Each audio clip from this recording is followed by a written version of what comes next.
Okay, the Arboretum is one of my favorite places. And even in winter, when everything is dead, it's still gorgeous. It's still relaxing. Just beware, when it rains, everything is so muddy.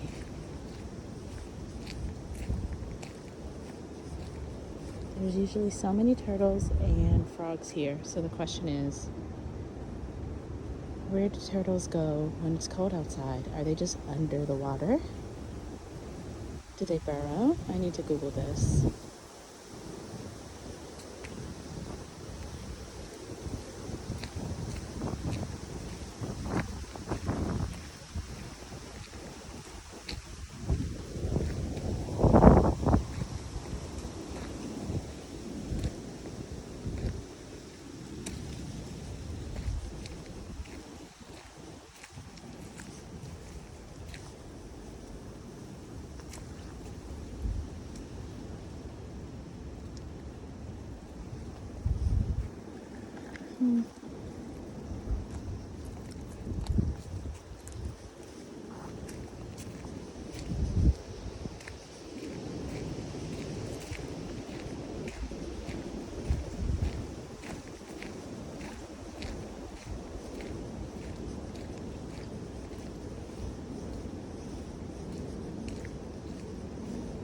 Okay, this next stretch is a little boring.